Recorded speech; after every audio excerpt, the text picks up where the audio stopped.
శ్రేష్ఠ గ్రంథము బైబిల్ పఠింప శ్రేష్ఠ గ్రంథము బైబిల్ అనుదినము పఠించిన ప్రేమతోడ నడుపును ఓ పఠింప శ్రేష్ఠ గ్రంథము బైబిల్.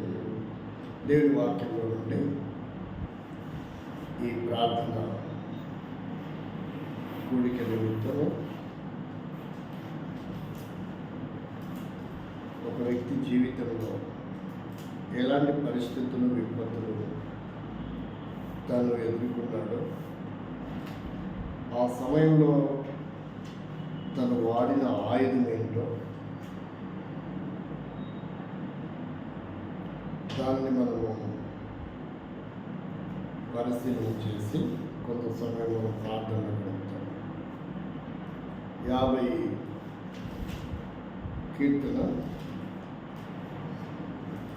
కీర్తన గ్రంథంలో ఒక అద్భుతమైన సంగతి మనం చూస్తాం. 55వ కీర్తన 17వ వచనం.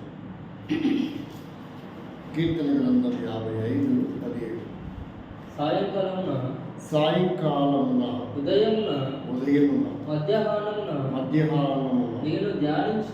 నేను ధ్యానించుచు మొరపెట్టుకొందును. ఆయన నా ప్రార్థన ఆలకించును. నా శత్రువులు అనేకులైనారు, అయినను వారు నా మీదికి రాకుండానట్లు సమాధానం కలగజేసి ఆయన నా ప్రాణము విమోచించి ఉన్నాడు. ప్రార్థన. ప్రేమగల తండ్రి, ఈ మాటలు మా వెనికిడిలో దీవెనకరంగా ఆశీర్వాదకరంగా చేయండి. ఈ ప్రార్థన అంశంలో తను ఎట్లు ప్రార్థించాడు, ఎలా చేయబోతాడు, ప్రస్తుత కాలం వ్యక్తిగతంగా, కుటుంబంగా, సంఘముగా మేము ఎదుర్కొంటున్న విపత్తులు, సమస్యల నుండి ఎలా విముక్తులమై క్షేమాన్ని పొంది ఆశీర్వదించుకోవడాలో, ప్రార్థనకు ప్రతిఫలం పొందాలి. మాతో కూడా మాట్లాడమని, ఆ ప్రత్యక్షతలో మా ప్రార్థనా జీవితం, మా విశ్వాస జీవితం, మా సంఘ సహవాస జీవితం కనుగొనడానికి కృప చూపించింది. ఎందుకై స్తుతిస్తూ వందనములు చెల్లిస్తూ యేసుక్రీస్తు నామములో ప్రార్థిస్తున్నాను తండ్రి. కీర్తనకారుడు తన ప్రార్థనా జీవితాన్ని ఒక కొత్త విధానంలో చేస్తున్నట్టుగా మనకు అర్థమవుతుంది. ప్రార్థన అనేది ఇక్కడ చదువుకున్న వాక్యాన్ని చూస్తే అది మనకు జిగ్జాగ్ లాగా ఉంది. ఏంటంటే ఎలా ఉందో చూడండి. అంటే ఈ వెర్బ్స్ వేరేలాగా ఉన్నట్టే కనబడుతుంది. ఉదయము అని ఉండాల్సింది ఏముంది, సాయంకాలం అని. ఆ తర్వాత మధ్యాహ్నము అని ఉండవలసిన చోట ఉదయము అని ఉంది. సాయంకాలము అని ఉండవలసిన చోట మధ్యాహ్నము అని ఉంది. కాబట్టి బైబిల్ సిద్ధాంతము, బైబిల్ పద్ధతులు ఆ భాషలోకి వెళ్ళి మనం అధ్యయనం చేయాలి. కానీ ఇదేంటి, ఉదయం ఉండకుండా సాయంకాలం ఉంది, సాయంకాలం ఉండాల్సిన చోట మధ్యాహ్నం ఉంది, మధ్యాహ్నం ఉన్న చోట ఉదయం ఉంది అని మనం అర్థం చేసుకుంటాం. కాబట్టి బైబిల్ ఉదాహరణ, యూదుల సాంప్రదాయం ఏంటంటే వాళ్ళకు ఒక దినము ప్రారంభమయ్యేది సాయంకాలం ప్రారంభమవుతుంది. దినం ఎలా ప్రారంభమవుతుంది? సాయంకాలం ప్రారంభమవుతుంది. ఎందుకంటే ఆది కాండంలో మొదటి అధ్యాయం చూస్తే అస్తమయము ఉదయము కలగగా ఒక దినము, ఉదయము అస్తమయము కలగగా ఒక దినం అని ఉంటుంది. ముందు అస్తమయం అని ఉంటుంది, తర్వాత ఉదయము అని ఉంటుంది. ఒకసారి చూడండి, మళ్ళీ మనం క్లారిఫై కోసం. మొదటి అధ్యాయము,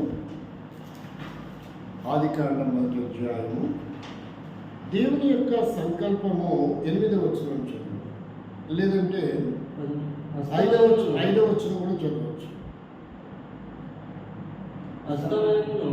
అస్తమయమును ఉదయమును కలగగా ఒక దినమాయను. అస్తమయము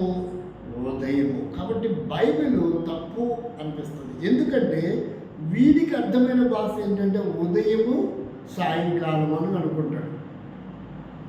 అది హీబ్రూ భాషలోకి వచ్చేవరకే ముందుది వెనక్కి పోతుంది, ఎందుది వెనక్కిది ముందుకు వస్తుంది. తెలుగులో పలానా వ్యక్తి అంటే కర్త కర్మ క్రియ అని ఉంటుంది తెలుగులో.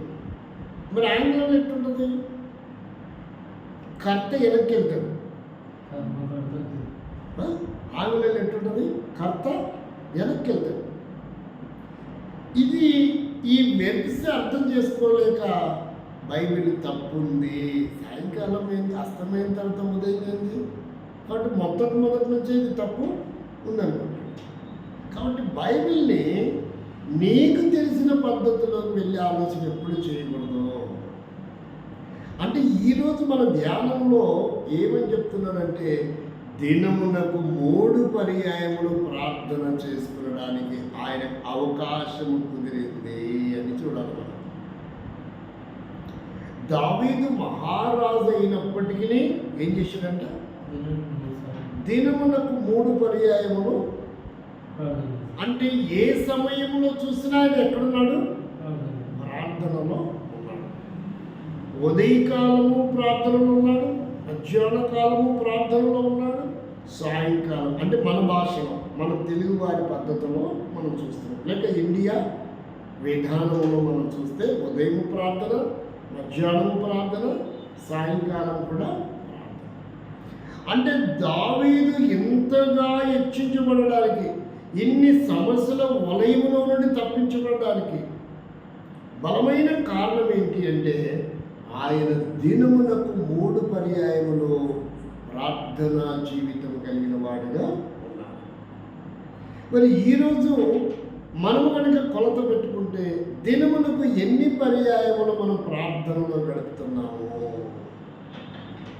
అంటే దావీదు విశ్వాస జీవితానికి మన విశ్వాస జీవితానికి కొలత వేసుకుంటే చాలా లోపాలు మనలో కనబడతాయి.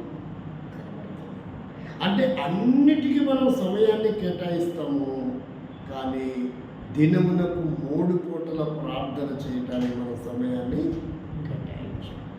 పెళ్లి ప్రమాణాల్లో కూడా మనం ఏమని ప్రకటన చేస్తామో, ప్రమాణం చేపిస్తామంటే ఉదయము ప్రార్థనతో వాక్యంతో నీతో కలిసి ప్రారంభించి రాత్రి వాక్యంతో ప్రార్థనతో నీతో కలిసి ముగిస్తాను అని ప్రమాణం చేస్తుంది తప్ప మధ్యాహ్నం కూడా నీతో కలిసి ప్రార్థన చేసి వాక్యం ధ్యానిస్తామని ప్రమాణం చేయొచ్చు.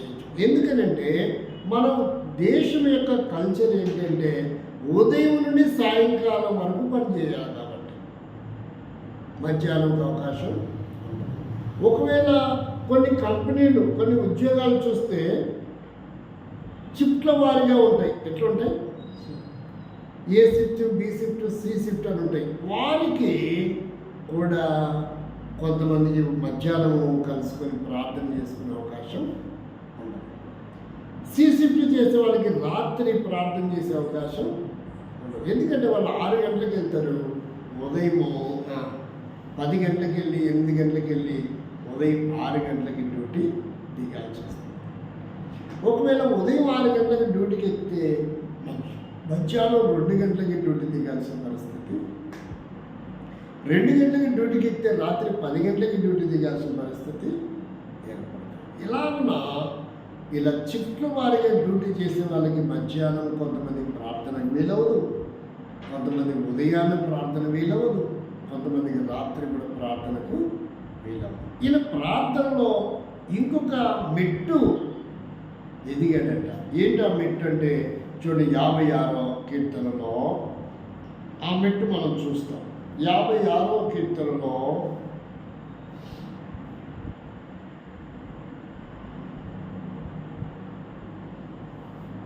7వ వచనం 8వ వచనం.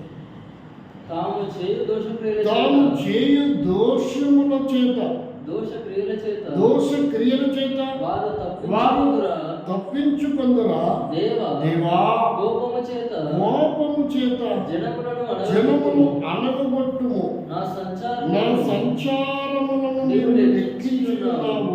నా కన్నీళ్లు నీ గుడ్డిలో నుంచబడి నా సంచారములు అంటే అర్థం ఏంటి?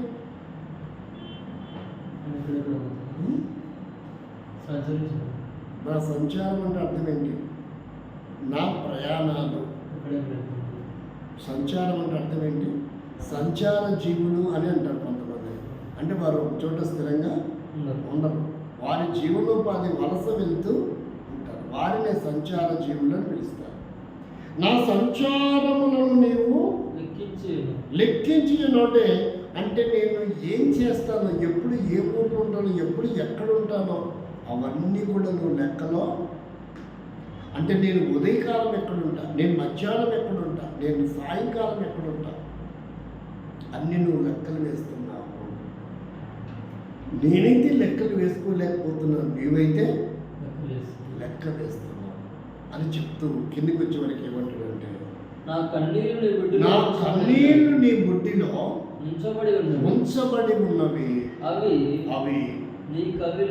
నీ కవిలలో కనబడును కదా. నేను మొరపెట్టు దినమున నా శత్రువులు వెనుకకు తిరుగుదురు. దేవుడు నా పక్షమున ఉన్నాడని నాకు తెలియను. కాబట్టి ఇక్కడ ఏమంటే, ఎందుకు ప్రార్థన చేయాలి అంటే, ఎన్నో రకాల సమస్యలు, పోరాటాలు, ఇరుకులు, ఇబ్బందులు, కష్టాలు అనుదినము గడియ విగడియలలో కూడా మనకు ప్రమాదాలు సంభవించే అవకాశాలు. ఎప్పుడు ఏ విధంగా మనకు ఆపద వస్తుందో తెలీదు, ఎప్పుడు ఏ విధంగా మనం ప్రమాదంలో పడతామో తెలీదు, ఎప్పుడు ఏ విధంగా ఎవడు ఏది నేరం మోపుతాడో కూడా మన మీద తెలియదు. కాబట్టి అందుకని దినములకు ఎన్ని పర్యాయాలు ప్రార్థన చేయాలంట? 3 పర్యాయాలు. వీలవుతుంది మనకు.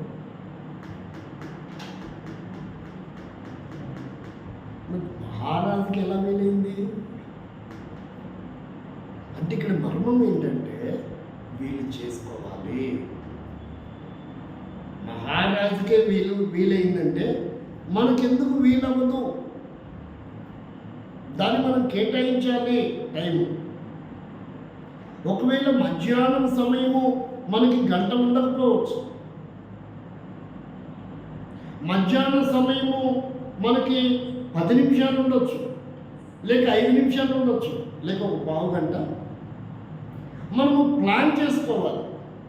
అది తినే ముందు, తిన్న తర్వాతనో కనీసం ఒక పావు గంట అయినా మనం ప్రభు సన్నిధిలో ఏమని, ప్రభా ఉదయకాలము నీ సన్నిధిలో గడిపాను, కొంత నా బాధ్యతలు, నా జీవనోపాధి, నా కుటుంబ నేపథ్యం కొరకే కొంత పని చేయగలిగి, ఆ పని చేయడానికి కూడా నువ్వు నాకు శక్తిని ఇచ్చావు. ఇదిగో భోజనం చేసే కొంత విశ్రాంతి, ఈ విశ్రాంతితో కూడా నీతో గడిపే ధన్యతిచ్చావు ప్రభా. కొన్ని మాటలైనా, కొన్ని క్షణాలైనా నీతో సహవాసం, సాంగత్యం నాకు కలిగించావు. నీ పాదాల చెందుకు వచ్చే ధన్యత ఇచ్చావు. అప్పుడు ఏదో కొన్ని విషయాలు మళ్ళా మనం ప్రభుత్వం గడపాలి. తిరిగి సాయంకాలము మనం ఎక్కువ సమయాన్ని, అది సాయంకాలం పెట్టుకుంటాము, రాత్రి పెట్టుకుంటాము. మరలా కొంత సమయము మనము దేవుడితో గడపాలి. అంటే దినమునకు మనం ఎన్ని పర్యాయాలు ఆహారం తీసుకుంటాము? 3 పర్యాయాలు తీసుకుంటాం. కొంతమంది 4 పర్యాయాలు కూడా తీసుకునే వాళ్ళు ఉండొచ్చు, 5 పర్యాయాలు కూడా. స్నాక్స్ అని, అవన్నీ ఫ్రూట్స్ అని, సలాడ్స్ అని ఉంటాయి కదా, తీసుకోవచ్చు. కానీ ఇక్కడ కనీసం 3 పర్యాయాలు మనము దేవుని సన్నిధిలో గడపడానికి నేర్చుకోవాలి. ఎన్ని పర్యాయాలు? కనీసం. అంటే ఈ మాసం ముగింపులో దేవుడు మనకు సంభవించబోతున్న పరిస్థితులని మనము పసిగట్టి కాస్త ప్రార్థన జీవితాన్ని ఏం చేసుకోవాలా? పెంచుకోవాలి. ప్రార్థన జీవితాన్ని ఏం చేసుకోవాలా? పెంచుకోవాలి. ప్రభుతో ఎక్కువ సహవాసం గడపడానికి అలవాటు చేసుకోవాలి. ప్రభుతో గడపడం ఒక అద్భుతం, ఆశ్చర్య కార్యము మనం నెరవేర్చాలి మన జీవితంలో, వ్యక్తిగతంగా, కుటుంబంగా, సంఘముగా. అంటే దేవునితో ఎక్కువ గడపడానికి తెలుగులో చెప్పడం నాకు ఈజీ, కానీ అది ఆంగ్లంలో చెప్తే అద్భుతం. దాన్ని ఏమంటారంటే కొంచెం ప్రార్థన కొంచెం శక్తిని ఇస్తుంది. ఆంగ్లంలో చెప్పడదని ఎక్కువ ప్రార్థన ఎక్కువ ప్రభావాన్ని చూపుతాడు. మినిమం ప్రార్థన మినిమం ప్రభావాన్ని చూపుతుంది. అది ఆంగ్లంలో చెప్పండి, ఎలా చెప్తారు?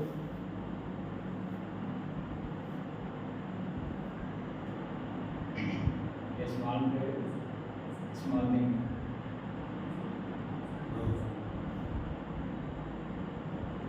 In military running, in military, many things, many things. Many time prayer, many things. Many more things.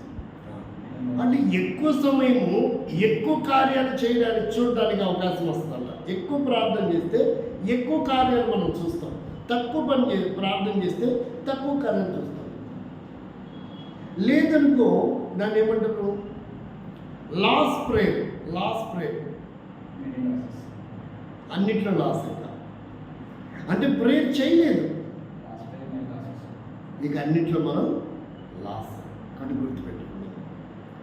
కొంచెం ప్రేయర్ కొంత అద్భుతాలు చూస్తుంది, ఎక్కువ ప్రార్థన ఎక్కువ అద్భుతాలు చూపిస్తుంది. లెస్ ప్రార్థన దాన్ని ఏమని కదా? లెస్ ప్రేయర్, లెస్ అద్భుతాలు, లెస్ వండర్ఫుల్స్, లెస్ కార్యం, ఇంకేముండవు అక్కడ. కాబట్టి ఇప్పుడు మనము అందుకనే 3 ప్రార్థనలు. అందుకని ఎలా తీసుకున్నాను అంటే ఇప్పుడు ఈ 3 ప్రార్థనలో ఏది నీ జీవితంలో ప్రామాణికంగా తీసుకోవడానికి ఈరోజు ఇష్టపడతావు? ఏది ప్రామాణికం? కాబట్టి యేసుక్రీస్తు దగ్గరికి వెళ్ళి చూస్తే ఇక్కడ మనం ఒక భక్తుని జీవితం చూస్తున్నాం. లూకా సువార్త 6వ అధ్యాయం. యేసుక్రీస్తు జీవితం దగ్గరికి మనం వెళ్తే మరి ఆయన ప్రాక్టికల్ లైఫ్లో ఏం జరిగింది? ఆయన ప్రాక్టికల్ లైఫ్లో ఏం జరిగింది? 12వ వచనం. ఆ దినముల యందు ఆయన ప్రార్థన చేయుటకు కొండకు వెళ్ళి దేవుని ప్రార్థించుట యందు రాత్రి గడిపారు. అంటే ఇప్పుడు ఎన్ని గంటలు రాత్రి అంటే 12 hours. Day time 12 hours, night time అంటే రాత్రి గడిపాను. అంటే ఇప్పుడు ఏమని చెప్పాలా? మోర్ ప్రేయరా, మెనీ ప్రేయరా, మోర్ టైం ప్రేయర్. కాబట్టి ఎక్కువ ప్రార్థన ఎక్కువ అద్భుతాలు చూసేటట్టు చేస్తుంది, తక్కువ ప్రార్థన తక్కువ అద్భుతాలు చూసేటట్టు చేస్తుంది. లాస్ ప్రార్థన, లెస్ ప్రార్థన, లెస్ కార్యాలు, ఇంక ఏ కార్యం. కాబట్టి దాన్ని కరెక్ట్గా గ్రామం నాకు రావట్లేదు, కానీ కరెక్ట్గా పలికితే చాలా సెంటెన్స్ అద్భుతంగా ఉంటాయి. కాబట్టి యేసుక్రీస్తుగా మనకు ఎవరో పోల్చుకుంటే మనం ఏ పాటి వారు? అద్భుతాలు చూడాలంటే ఎక్కువ ప్రార్థన మనం చేయాలి. దైవజనుడు భక్త్ సింగ్ గారు తన జీవితంలో అద్భుతాలు ఎందుకు చూడగలిగాడు? ఆయన మాత్రం ఎందుకు చూడగలిగాడంటే ఏం చేయగలిగాడంటే ఎక్కువ ప్రార్థన. ఎట్లా ఎక్కువ ప్రార్థన చేశాడు? ఒకసారి ఆయన చెన్నైలో వెళ్ళాల్సిన పరిస్థితి. చెన్నైకి వెళ్తూ ఉన్నాడు. చెన్నైకి వెళ్తూ ఉంటే ఆ ట్రైన్లో ఖాళీ లేదు, జనరల్ బోగీలో ఖాళీ లేదు. ఖాళీ లేనప్పుడు 2 కాళ్ళు పెట్టుకోవడానికి ఆయనకు అవకాశం దేవుడు ఇచ్చాడు. అప్పుడు ప్రార్థన చేస్తుంటే, ప్రభువా 2 కాళ్ళు పెట్టి ఇంత ఫుల్ రస్సీలో నిలబడేదానికి నాకు అవకాశం ఇచ్చినందుకు నీకు స్తోత్రం నాయనా. 2 మోకాళ్ళు పెట్టుకోవడానికి కూడా నాకు స్థలం ఇవ్వని ప్రార్థన చేశాడంట. ఏంటిది అది? 2 మోకాళ్ళు పెట్టడం అంటే ఏంటిది? ఇప్పుడు నేను ఈ రాత్రి ప్రార్థన చేయాలంటే నాకు మోకాలు పెట్టాలి. మోకాలు పెట్టాలంటే మిగతా పాదాలు ఎంత దూరం పోవాలా? 1.5 feet వెనక్కి పోవాలి. కాబట్టి అలా దేవుని అడిగితే 2 మోకాళ్ళు వేసి ప్రార్థన చేయడానికి దేవుడు అవకాశం ఇచ్చాడంట. ఆ ప్రార్థన మద్రాసు స్టేషన్ వచ్చేసి ఆ ప్రార్థన ఎక్కడ దాకా చేశాడు? మద్రాస్ స్టేషన్ వచ్చేసాడు. అంటే రాత్రి అంతా ఏం చేశాడు? ప్రార్థన చేశాడు. కాబట్టి ఇక్కడ మనం చూస్తే ఆయన ప్రతి దానికి ప్రార్థన. ఒకరోజు బిల్లీ గ్రామ్ తెలుసా? ప్రపంచ సువార్థికుడు. ఆయన పేరేంటి? Billy gram. బిల్లీ గ్రామ్ గారిని, అయ్యా కోట్ల మందికి నువ్వు స్వార్థ ప్రకటించావు కదా, అసలు ఈ సక్సెస్కి కారణాలు ఏంటి అని అడిగారంట. ఏంటి ఇంతగా సక్సెస్ అవ్వడానికి కారణం ఏంటి అంటే 3 విషయాలు ఉన్నాయన్నాడు. 3 కారణాలు. ఆ 3 కారణాలు ఏంటో మాకు చెప్తారా అని అడిగారంట. ఏమని అడిగినారు వాళ్ళు? ఇంటర్వ్యూ చేసేవాళ్ళు. ఆ 3 కారణాలు, మీ సక్సెస్కి రహస్యాలు 3 ఉన్నాయన్నారు కదా, ఆ 3 కారణాలు చెప్పండి అంటే రాసుకోండి అన్నాడంట. ఏమన్నాడు? మొదటి కారణం ప్రార్థన. మొదటి కారణం ఏం చెప్పాడు? రెండో కారణం ఏమైంటది? మూడో కారణం ఏమైంటది?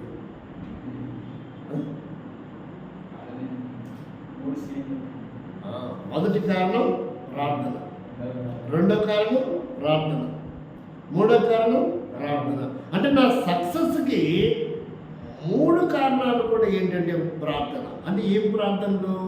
ఉదయం ప్రార్థన, మధ్యాహ్నం ప్రార్థన, రాత్రి ప్రార్థన. అంటే దైవజనుడు దావీదు గారు ఏదైతే ఫాలో అయ్యాడో అది బిల్లీ గ్రామ్ గారు కూడా ఫాలో అయ్యారు. అంటే 3 ప్రార్థనలు అంటే ఏంటిది? ఒక ప్రార్థన అని చెప్పొచ్చు కదా. అంటే 3 పర్యాయాలు చేసిన దాన్ని బట్టి 3 చోట్ల ఏమని చెప్పాడు? 3 కారణాలు అంటే 3 ప్రార్థనలు. అంటే 3 సమయములలో చేసినటువంటి ప్రార్థన. మనం ఎందుకు సక్సెస్ అవ్వలేకపోతున్నామంటే మనము ఒక్క సమయము చేసే అవకాశాలు కూడా పోగొట్టుకున్న కుటుంబాలు ఎన్నో. ఒక్క సమయం కూడా, అది ఉదయం పూటనా, మధ్యాహ్నమా, సాయంకాలమా, ఒక్క సమయం కూడా రోజులో ప్రార్థన గడపని జీవితాలు, ప్రార్థన చేయని నాయకులు, ప్రార్థన చేయని పరిచారకులు, ప్రార్థన చేయని సండే స్కూల్ టీచర్లు, ప్రార్థన చేయలేని సిస్టర్స్, పరిచయం చేసే సిస్టర్స్, ప్రార్థన చేయలేని నాయకులు, ప్రార్థన లేని సేవకులు, ప్రార్థన లేని విశ్వాసం, ప్రార్థన లేని కుటుంబాలు, ప్రార్థన లేని విశ్వాస జీవితాలు, ప్రార్థన లేని సహవాసాలు. అర్థమైందా? ఎందుకు రాణించలేకపోతున్నారు? ఎందుకు సమస్యల వల్ల శోధనలు, ఎందుకు ఇబ్బందులు, ఎందుకు కష్టాలు, ఎందుకు ప్రమాదాలు, ఎందుకు ఆపదలు, ఎందుకు అన్యాయము, ఎందుకు శత్రుత్వాలు వారి మీద చెలరేగుతున్నాయంటే లోపాలు ఎక్కడ కనపడుతున్నాయి? ప్రార్థన లేకపోవడం. అందుకని కీర్తనకారుడు ఏం చెప్తున్నాడంటే ప్రార్థన ద్వారా 56వ కీర్తనలో ఏం చెప్తున్నాడో చూడండి. 9వ వచనం, నేను మొరపెట్టు దినమున నా శత్రువులు వెనుకకు తిరుగుదురు.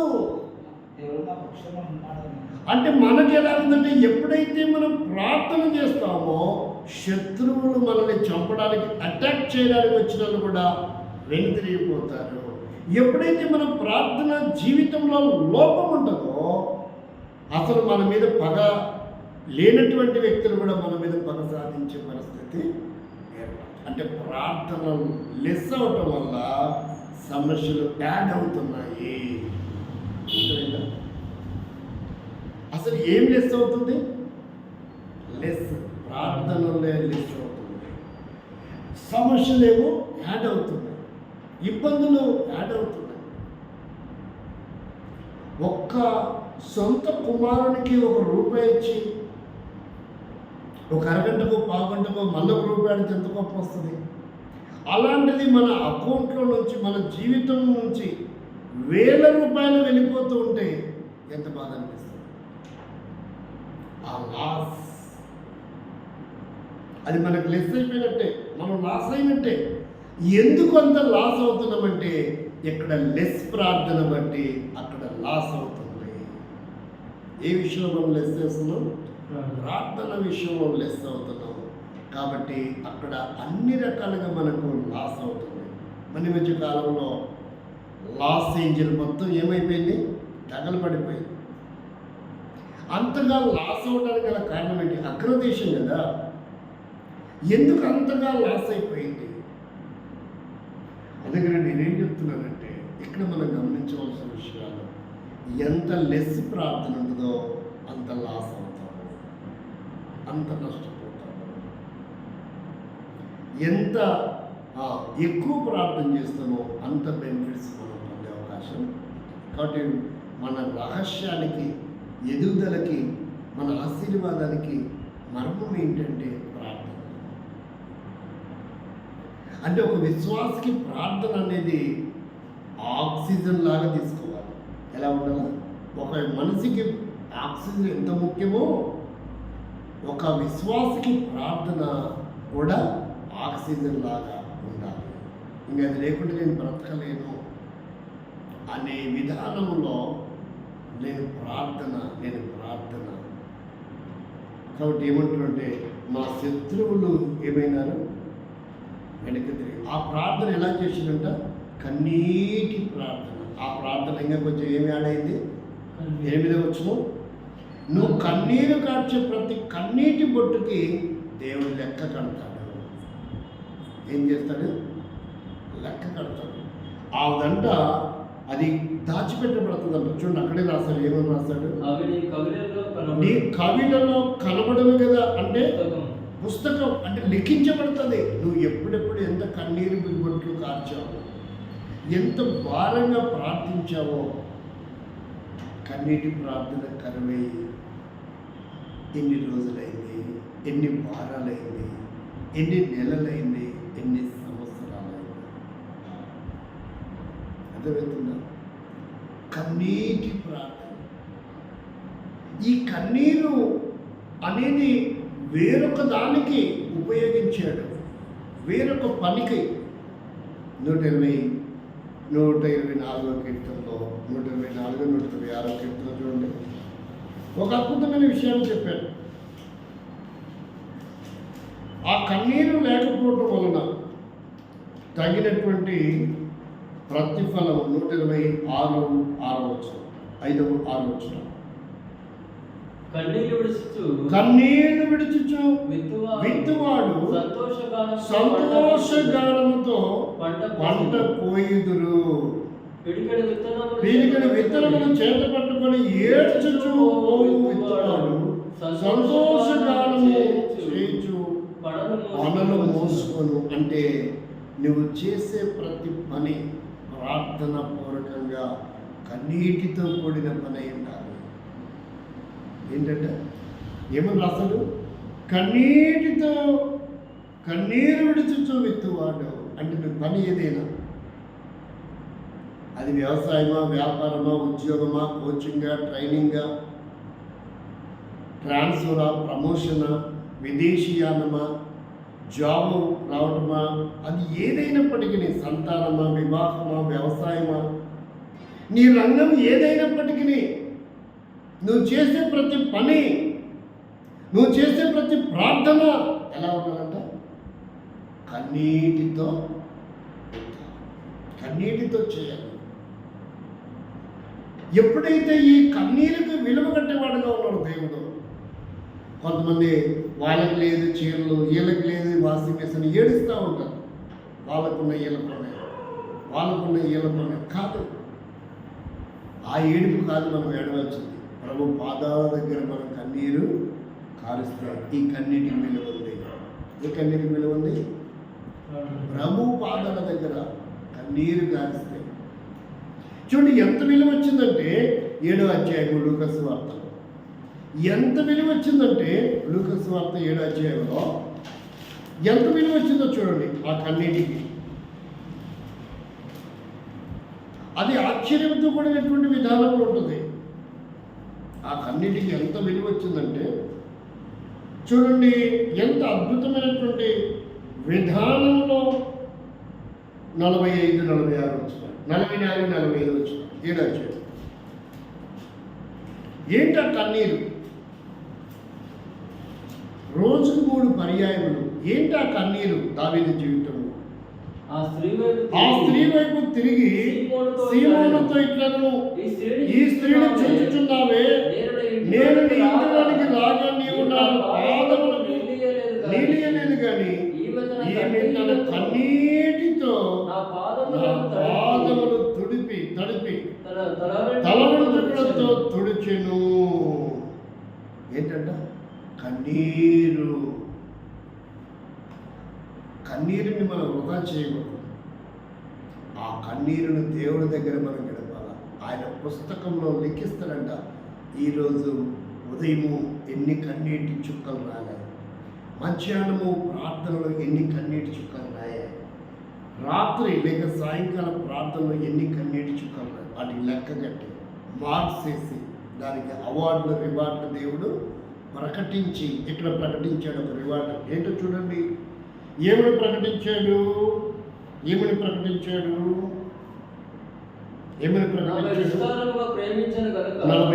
ఆమె విస్తారముగా ప్రేమించను గనుక విస్తారమైన పాపములు అది. ఆమె విస్తారముగా కన్నీరు గార్చింది కాబట్టి విస్తారమైన పాపములు ఏమైనా క్షమించుకోండి. దానికి రివార్డ్ అది. కాబట్టి నీలో నాలో ఉన్న దోషములన్నీ కనుమరుగైపోతాయి. ఏం చేస్తే? కన్నీటితో ప్రార్థన చేస్తే. ఎన్నో దోషాలు ఉండొచ్చు, మనుషులు అవలక్షణాలు ఉండొచ్చు, పాపిష్ట లక్షణాలు ఉండొచ్చు, దేవుడికి కోపం పుట్టించినట్టు ఉండొచ్చు. కానీ మనం కన్నీరు గార్చి ప్రార్థించిన ప్రార్థనకు దేవుడు లెక్క కట్టి దానికి రావాల్సిన బహుమానం, ప్రతిఫలం, ఆ రివార్డు ఇచ్చేయడానికి ఆయన సిద్ధంగా. కాబట్టి మనం ఏం చేయాలంటే ప్రార్థనలో ఏదో ఒక తలపోసుకోవడం కాదు, అది లేదు ఇది లేదు అది పోయింది ఇది పోయింది కాదు. ప్రభువా, నేను ఇలాంటి వ్యక్తిని, నా బ్రతికి ఇలాంటిది, నా జీవితం ఇలాంటిది, నేను నీతో సరితూకల్లా, నా బ్రతికే పాటిది, నీవే పాటోడు, అయినా నీ పాదాల దగ్గరకు వచ్చే ఒక అవకాశం ఇచ్చావు. నా బలహీనతలు క్షమించు, నన్ను నూతనపరచు, నన్ను పరిశుద్ధపరచు. నాలో అవలక్షణాలు ఉన్నాయి, నీ దగ్గర నీ పాదాల దగ్గర గడపలేకపోతున్నా, టైం కేటాయించుకోలేకపోతున్నా, శోధనలు శత్రువులను జయించలేకపోతున్నా, ఇబ్బందులు ఇక్కట్లను అనుభవిస్తున్నాను, వేదన చెందుతున్నా. ప్రభు, అవన్నీ తీరిపోవాలా? ఇదిగో నేను నీ పాదాల దగ్గర గడుపుతాను, గొప్ప మేలు నేను పొందాలనుకుంటున్నాను. ఒక మంచి తీర్మానం అంటే అది ఏం ప్రార్థన ఉండాలి? కన్నీటి ప్రార్థన. కన్నీటితో అడిగినప్పుడు, కన్నీటితో మనం ప్రయాసపడినప్పుడు, ప్రార్థించినప్పుడు దేవుడు దానికి రివార్డ్ ఇవ్వడానికి సిద్ధంగా. రోజుకి ఎన్ని పర్యాయాలు? 3 పర్యాయాలు, కనీసం 3 పర్యాయాలు. ఇప్పుడు 57వ కీర్తన దగ్గర 57వ కీర్తనలో ఏమని జ్ఞాపకం చేస్తున్నాను? 57వ కీర్తనలో ఒక అద్భుతమైన సంగతిని ఆయన జ్ఞాపకం చేస్తూ ఉన్నాడు. 2వ వచనం, ఎవరికి మనం ప్రార్థన చేయాలా, ఏమని ప్రార్థన చేయాలో, ఎలా ప్రార్థన చేయాలో చూశారు, ఎన్నిసార్లు ప్రార్థన చేయాలో చూశారు. 3వది ఏంటంటే ఎవరికి ఏ ప్రార్థన అంటే ఇక్కడ చెప్పాడు, మహోన్నతుడైన దేవునికి, నా కార్యము సఫలం చేయు దేవునికి నేను మొరపెట్టుచున్నాను. ఎవరికంట? మన కార్యమును సఫలం చేసేది ఆయన తప్ప మరి ఎవరును లేదు. ఆ దేవునికి మనం ప్రార్థించడం లేదు. ఎవరెవరి దగ్గరలో పోయి అడ్జస్ట్, అయ్యా నా పరిస్థితి ఇది, నా అవసరం ఇది, నా అక్కనిది, నా ఇబ్బంది ఇది, నా కొరత ఇది, నా సమస్య ఇది చెప్పుకుంటున్నాం. కానీ ఎక్కడ చెప్పాలంట? ఏం చెప్పాడు ఈయన? ఏమని చెప్తున్నాడు? నా కార్యమును సఫలము చేయు దేవునికి నేను మొరపెట్టుచు, ఆయన ఆకాశము నుండి నన్ను జ్ఞాపకము ఆజ్ఞ ఇచ్చి నన్ను రక్షించును. నన్ను మృంగగోరు వారు దూషణలు పలుకున్నప్పుడు దేవుడు తన కృపా సత్యమును పంపును. నా ప్రాణము సింహముల మధ్యనున్నది, కోపోద్రేకుల మధ్యను నేను పండుకున్నాను. వారి దంతములు శూలములు అవి అంబులు, వారి నాలుక వాడిగల కత్తి. అలాంటి మనుషులు కత్తిపోటు వంటి మాటలతో మనం హింసిస్తున్నారు, బాధ పెడుతున్నారు, ఎగతాళి చేస్తున్నారు, గేలి చేస్తున్నారు. ఏం చేశాడు దేవుడు? ఏమో చేశాడు. ప్రతి దాన్ని తీసుకెళ్ళి దేవునికి ఆపాదించకూడదు. ప్రతి దాన్ని తీసుకెళ్ళి దేవునికి ఆపాదించకూడదు. కాబట్టి సందర్భ సహితంగా మనం మాట్లాడుకోవాలి. అందుకని ఇప్పుడు ప్రవచనం ఎలా ఉందో చూడండి. 59వ కీర్తనలో మొదటి 3 వచనం 4 వచనం చూడండి. నా దేవా, నా దేవా, నా శత్రువుల చేతిలో నుండి నన్ను తప్పింపు. మొదటిది ఏంటి? మన ప్రార్థన ఏం చేయాలి? మొదటిది, నా శత్రువులు చేతిలో నుండి నన్ను తప్పించు. మొదటి ప్రార్థన. రెండవది ఏంటి? నా మీద పడువారికి చిక్కకుండా నన్ను ఉద్ధరించుము. అనేకమైన సమస్యలు ఒట్టి పుణ్యానికే మన మీద పడుతుంటాయి. నిష్కారణంగా నిందల పాలవుతూ ఉంటాం, దోషుల పాలవుతూ ఉంటాం, వేధింపబడుతూ ఉంటాం, అవమానపరచబడుతూ ఉంటాం. ఇది రెండవది. చిక్కకుండా నన్ను ఉద్ధరించుము. మూడవది ఏమి చెప్పాడు చూడండి. పాపము చేయవారి చేతిలో నుండి నన్ను తప్పించుము, రక్తాపరాధుల చేతిలో నుండి నన్ను రక్షించుము. నా ప్రాణము తీయవలనని వారు పొంచి ఉన్నారు. యెహోవా, నా దోషములను బట్టి కాదు, నా పాపమును బట్టి కూడా కాదు, నేనేం తెప్పుదము చేయలేదు. కానీ వారు ఏం చేయాలనుకుంటున్నారు? తీయాలనుకుంటున్నారు. నేనేదో తప్పు చేస్తే, నేనేదో పాపం చేస్తే, నేనేదో అన్యాయం చేస్తే, నేనేదో మోసం చేస్తే, నేనేదో నష్టం చేస్తే, నేనేదో ఆక్రమించుకుంటే, కబ్జా చేస్తే కాదు, నేను ఏది చేయకపోయినా ఎలా ఉన్నానంట? నా దోషమును బట్టి కాదు, నా పాపమును బట్టి కాదు, ఊరక బలవంతులు నాపై పోగుబడి ఉన్నారు.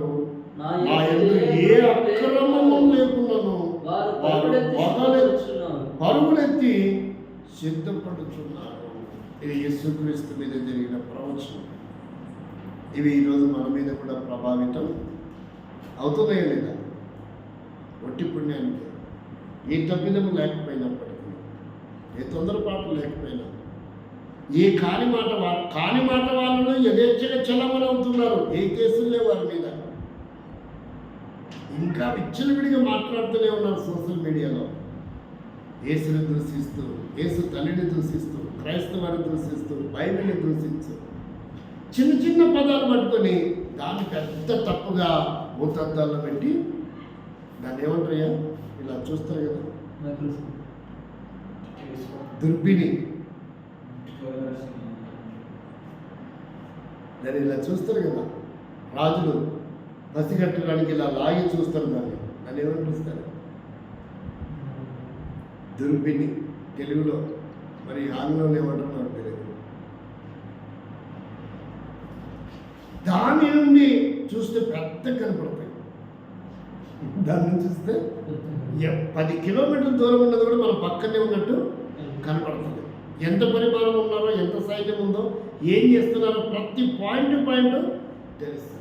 బట్ ఇక్కడ ఎలాగున్నారంట, ఓరకయ్య బలవంతము నాపై పోపడి ఉన్నారు. నా యందు ఏ అక్రమము చూడండి లేకున్నాను. వారు పరుగులెత్తి సిద్ధపడుచున్నారు. యేసుక్రీస్తుని ఎందుకు చంపారు? యేసుక్రీస్తుకి ఎందుకు సిలువేశారు? ఏముందని సిలువేశారు? ఏముందని పట్టుకున్నారు? ఏముందని ఉమ్మి వేశారు? ఏముందని అన్యాయం తెచ్చారు? ఏముందని మేకులు కొట్టారు కదా. మరి యేసుక్రీస్తే ఇవి జరిగాయంటే మనల్ని వదిలిపెడతారా? కాబట్టి వీటన్నిటి నుండి మనం తప్పించుకోవడానికి, సుభిక్షంగా, క్షేమంగా, ఆరోగ్యంగా, సుఖంగా బ్రతకాలంటే రోజుకి 3 పర్యాయములు కన్నీటి యొక్క అనుభూతితో మనం ప్రార్థన.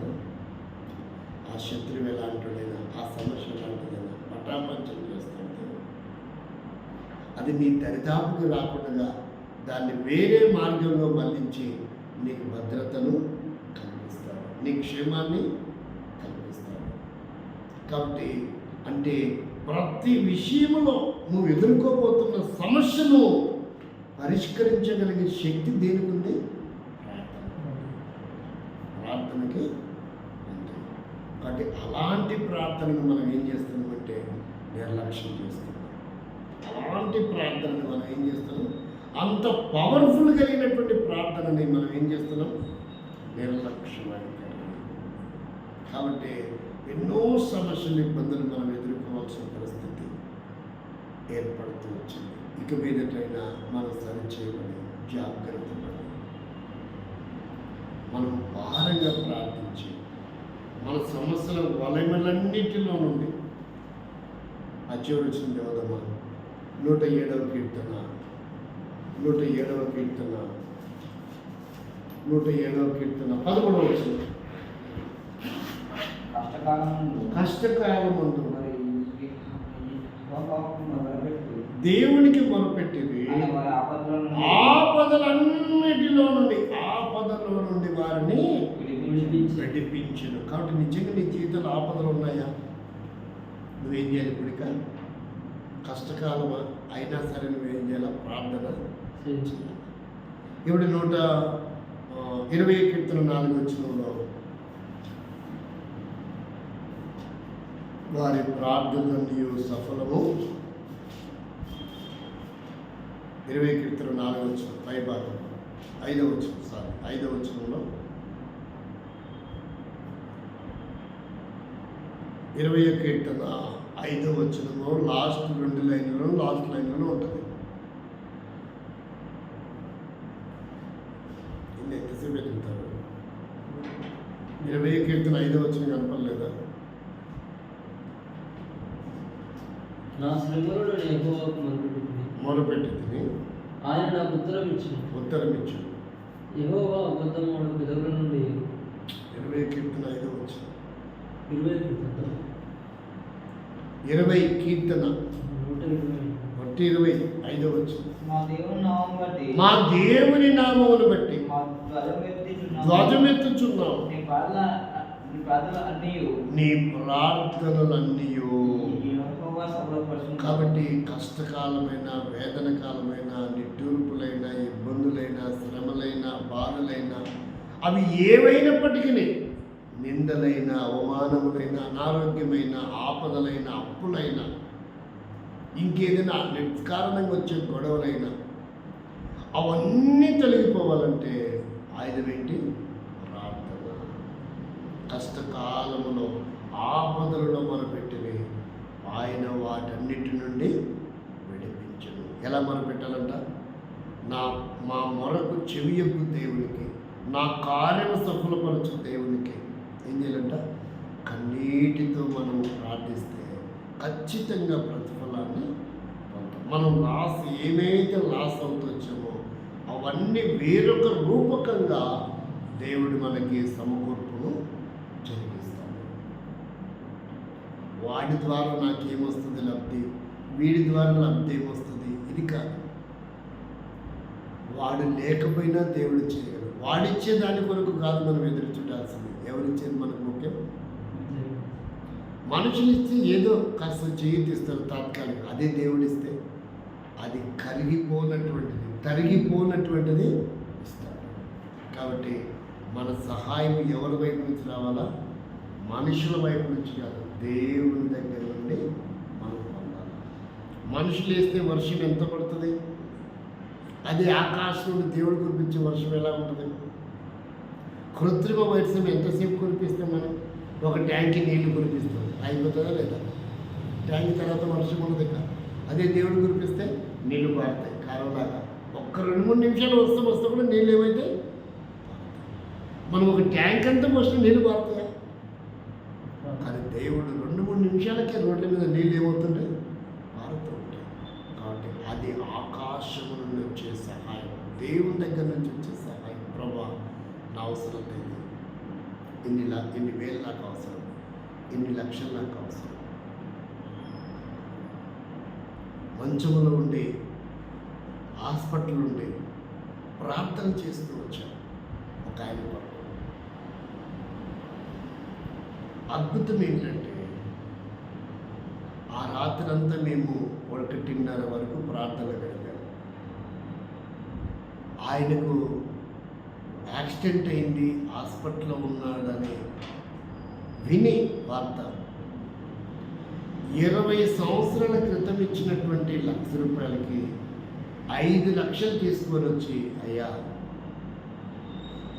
అప్పుడెప్పుడో నేను తీసుకున్నాను, కాగితాలు గీతాలు లేవు, నీకు యాక్సిడెంట్ అయిందని విన్నా, ఈ సమయంలో కనుక నేను ఇవ్వకపోతే ఇంక నేను బ్రతికి వేస్ట్, అంత ప్రమాదంలో నీవు నన్ను ఆదుకున్నావు, కాబట్టి నువ్వు ఇచ్చిన డబ్బు వడ్డీ అసలు కాదయ్యా, నాకు ఇంత ఇవ్వాలనిపించింది, ఈ 5 లక్షలు తీసుకో.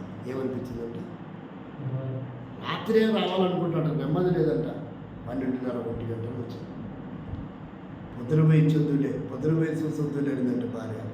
పొద్దున్నే 6:30 7 లోపల వచ్చినాడు. 8 లక్షలు తీసుకొని అదే ఈడు అడిగింటే అడిగే కదా వదిలిపెట్టాడు. 20 ఏళ్ళైంది దేవుడు వాడితో మాట్లాడాడు. ఈయన అడగకపోయినా ఇంకా 4 లక్షలు జత చేసి 5 లక్షలు తీసుకొని మీ దేవునికి నా కొరకు ప్రార్థించండి, మంచిగా చేయండి. ఇంతకాలం ఏమని చేశారో తెలియదు, ఇప్పటి నుంచి మంచిగా. నేనేం చెప్తున్నానంటే మన కన్నీటి ప్రార్థన ఆ వ్యక్తిలో కార్యం చేస్తుంది. వాడే మన అవసరం కాదు, దేవుడు మరొక రూపంలో మనకి ఏం చేస్తాడు, మన అవసరం తెలుస్తాడు. సేవకుల మీటింగ్లో ఖచ్చితంగా నేను ఒక 10,000 అప్పు చేయాలని ఫిక్స్ అయిపోయాను. ఏమనుకున్నా ఎంత 15 నుంచి 10,000 అప్పు జరగాల్సిందే, తప్పదు అనిపించింది. దేవుడు మహాకృపను బట్టి టెంట్ సామాన్లకి, సౌండ్ సిస్టమ్కి ఎదుట్లా కొంచెం ఆ పాలు పెరుగు బకెట్లకి ఒక 6,500 అప్పు అయింది. దాదాపుగా 18 నుంచి 22,500 రూపాయలు అయింది. మొత్తం ఎంత ఖర్చు అయింది? 22,500 ఖర్చు అయితే 6,500 వాళ్ళు అడిగే వాళ్ళు ఏం కాదు, వాళ్ళ దగ్గర వస్తుంది ఇచ్చాం, తర్వాత వాళ్ళు అడ్జస్ట్మెంట్ చేయమన్నారు. చూసారు ఎలా ఉందో, దేవుడు అద్భుతంగా మన అవసరం తీర్చాడు. వాళ్ళు కూడా మనసు నేను సర్లేనండి తర్వాత తిరిగి అడిగిపోయింది అన్నారు. అదే మనకు అది ఫైనాన్స్ తీసింటే ఎట్టుంటాడు ఆడు అన్నాడు. దేవుడు అద్భుతంగా మన అవసరం తీరుస్తాడు. చాలా ప్రార్థన చేస్తాడు, ప్రభా ఎట్టవుతుందో ఓ 15 రోజుల ముందు నుంచి అడిగాం అని అడగండియ్యా. ఆట అడిగి మన చేతులు ఎత్తేస్తున్నాడు. ఆడు చేతులు ఎత్తేసినాడు కానీ దేవుడి చేతులు చాపాడు. కాబట్టి మన సహాయము, మన అవసరము దేవుడు వేరే వైపు నుంచి తీరుస్తాడు. బట్ మనం ఏం చేయాలా? ఆయన మన కార్యమును సఫలం చేసే దేవుని మనం ఏం చేయాలా? ప్రార్థించాలి. వాటిని అడిగి, వీటిని అడిగి, వాని కాళ్ళు దగ్గర వీని కాళ్ళు అసలు ఆ చట్టంలో ఉన్నప్పుడు మనం ప్రభా ఇదిగో నన్ను ఈ సమయంలో ప్రాణప్రాప్తులు ఉంచావు, నా శరీరంలో ఏ ఎముకలు ఎరగకుండా కాపాడావు, తప్పించావు, నీకు స్తోత్రం. కొంత చిన్న నష్టం జరిగింది, ఇది ఎలాగైనా నువ్వు రికవరీ చేయగలవు, ఎలాగైనా చేయగలవు. ఎప్పుడైతే ఇలా మనం ప్రభు మీద ఆధారపడతామో ప్రభు అద్భుతం చేస్తాం. కాబట్టి దావీదు అలా ఆధారపడ్డాడు, యేసుక్రీస్తు అలా ఆధారపడ్డాడు, భక్తులందరూ అలాగే బైబిల్లో ఆధారపడిన వాళ్ళు. మరి వాళ్ళు ఎలాగ ఆధారపడ్డారో మనం కూడా అలాగే ఆధారపడితే సరిపోతుంది. కానీ దినమునకి ఎన్నిసార్లంట? 3 పర్యాయములు. ఎలా చేస్తారంట? కన్నీరు కాచి, కష్టకాలంలో, ఇబ్బందులలో, ఆపదలలో, ప్రమాదములలో ఆయన చేసిన ప్రార్థన. నీ ప్రార్థనలన్నీ సఫలము. మన ప్రార్థన ఎన్నో విఫలమై ఉండొచ్చు, కానీ సఫలమయ్యే పద్ధతి మనకు తెలియక విఫలమయ్యాము. ఇంతకాలం విఫలమయ్యాము. కానీ ఇప్పుడు నుంచి దేవుడు అంటాడు, నేను సఫలపరుస్తాను, నేను సహాయం చేస్తాను, నేను ఆదుకుంటాను, నేను ఆశీర్వదిస్తాను, నేను కార్యము చేస్తాను. ఇవన్నీ జరగాలంటే మనం కన్నీరు గార్చి రోజుకు 3 పర్యాయాలు ప్రభుతో గడపడం నేర్చుకుంటున్నాం. అంతకుమించి వేరేదేమి భక్తులందరూ ఆ ప్రార్థన ద్వారానే సాధించగలిగారు, విశ్వాస వీరుడవుతూ వచ్చారు. కాబట్టి మనం కూడా విశ్వాస ప్రార్థనలో అనేకమైన అద్భుతాలు, ఆశ్చర్య కార్యాలు మన జీవితంలో దేవుడు చేయనట్లుగా మన ప్రార్థనా జీవితం కలిగిన వారుగా ఉండాలి. దేవుడు మనకు సహాయం చేయగాక చేయండి. ఈ కాన్స్టిట్యున్సీ గ్రామాల కొరకు, మండలాల కొరకు, పరిచయ కొరకు